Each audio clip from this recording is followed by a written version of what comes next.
Nesse vídeo eu vou mostrar como que é feito um arquivo no Aspire para você jogar no Mach 3.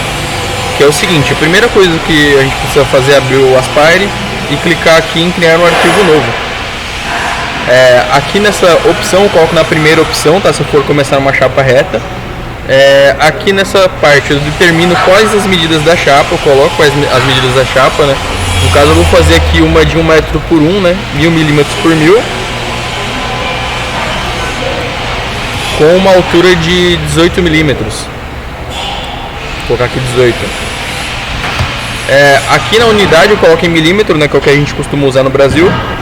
E coloco o zero da ferramenta na parte de cima do material. Geralmente a gente coloca a fresa em cima do material e zero, né? Por isso que é nessa opção aqui, tá? Essa que seria por baixo, que é outro tipo de zeramento. Aqui eu vou escolher a posição de origem, o ponto onde eu irei começar a fazer o corte.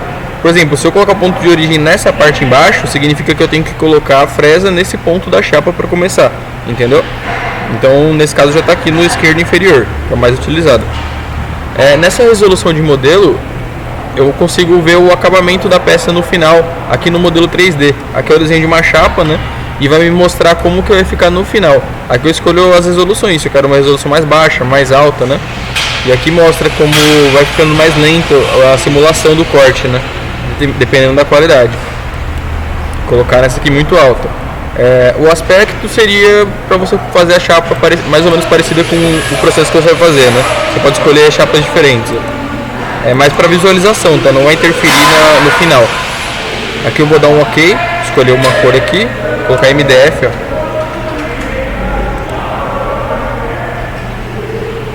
Essa opção MDF aqui e dou um OK. Eu vou abrir essa tela aqui agora, tá? Para visualizar a parte branca, né, onde eu vou fazer o desenho, eu clico aqui em 2D View, tá? Aqui é um 3D, aqui é um 2D. Aqui eu vou desenhar um quadrado. Então eu clico na opção quadrado, tá tudo escrito em português, né? Desenhar um retângulo, desenhar um quadrado. Clico aqui, clico e puxo e arrasto. Aqui eu coloco as medidas que eu quero deixar, ó. Por exemplo, eu vou fazer um quadrado de 200 por 200 e clico em aplicar. Tá? Aqui eu consigo colocar também cantos arredondados, se eu quiser, ó. Coloco o raio, tá vendo, do canto arredondado, ó. Ou pra dentro também, ó. Só clicar e clicar em aplicar, ó. E colocar o valor aqui, né? Eu vou fazer com canto reto por enquanto. Certo, clico em fechar para sair dessa tela. Agora eu quero posicionar esse quadrado, tá? Para posicionar ele, eu clico nessa opção aqui, ó. Alinhar objetos selecionados. Clico nela. E eu quero alinhar no material. O material é esse fundo branco, tá? Essa aqui é a madeira. Então eu quero alinhar no centro da madeira. Coloco aqui, ó. Beleza? Agora o que acontece? Se eu colocar o desenho nessa posição aqui, eu vou zerar nesse canto da chapa, certo? Esse canto aqui, ó, que eu tô girando o mouse. A ferramenta vai sair desse canto e vai fazer lá no meio da chapa. Entendeu? Então ela vai percorrer essa distância aqui, ó, até chegar no desenho. O que eu vou fazer para não precisar fazer isso, para eu realmente começar do canto onde eu já mandei iniciar? Eu venho aqui pro canto, tá? Clicando no desenho, no quadrado e clicando na seta. Eu vou conseguir fazer isso, né? Movimentar. O movimento linear se eu clicar na seta e clicar no retângulo. Pronto. Posicionei bem no cantinho ali para a ferramenta começar aqui e já fazer o quadrado, não precisa andar essa distância. Aqui agora eu vou gerar um percurso. Gerar um percurso é gerar um caminho para a ferramenta cortar o material ou gravar, né? Dependendo do que você for fazer. Então eu vou clicar aqui em percursos e escolher o tipo de percurso que eu quero. Esse aqui é um percurso de corte, esse aqui é um percurso de preenchimento, né? No caso do percurso de corte, eu clico para poder recortar essa peça. Aqui eu vou determinar qual a profundidade que eu vou querer entrar no material. Se eu quiser efetivamente cortar uma chapa de 18, eu tenho que passar um pouco mais, tá? Então eu colocaria aqui 18.5, por exemplo, né? Porque ela vai entrar 18.5. Aqui na ferramenta, eu adiciono uma ferramenta nova, eu seleciono uma ferramenta, né? No caso aqui uma de 6 milímetros, ó. Se você não tiver nenhuma ferramenta salva, dá para fazer o seguinte: você clica aqui em selecionar, clica em nova ferramenta, né? E adiciona uma. No caso eu vou colocar uma topo raso de 6 milímetros. Tá vendo? Dá pra ver os desenhos dela se você selecionar diferente aqui, ó. Vou colocar topo raso, opção 6 milímetros. Tá? Aqui eu vou colocar as características dela. O que eu recomendo para quem está começando, para fresa de 1 até 12 milímetros, é usar metade do valor do diâmetro das fresas nessas partes aqui de baixo, tá? Que é a profundidade de passagem e o passo lateral. Depois eu vou explicar um pouco melhor o que é isso, tá?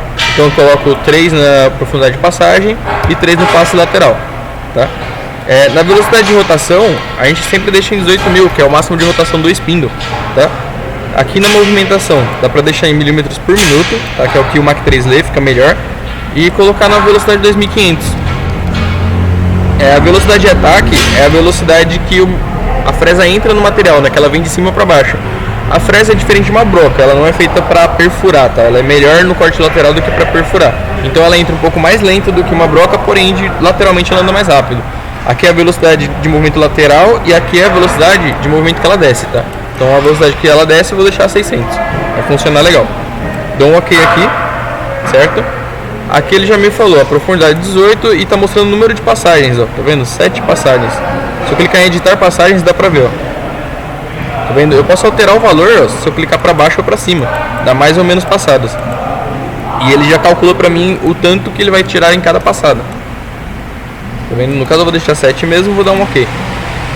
Aqui eu determino por onde a fresa vai passar. Dá pra acompanhar no desenho, né, o que tá acontecendo. Aqui no caso está por fora e no sentido da direita, no sentido horário, tá? Dependendo do tipo de corte da fresa, ela vai cortar numa direção para o sentido horário ou para o sentido anti-horário, vai ficar melhor, tá, o acabamento. Então tem que verificar isso com o fabricante da fresa. Eu posso colocar por fora, posso colocar por dentro, né, se eu quiser fazer um furo com essa medida, ou sobre a linha mesmo, aí eu vou perder um pouco por fora e um pouco por dentro, aí não vai respeitar a medida, né?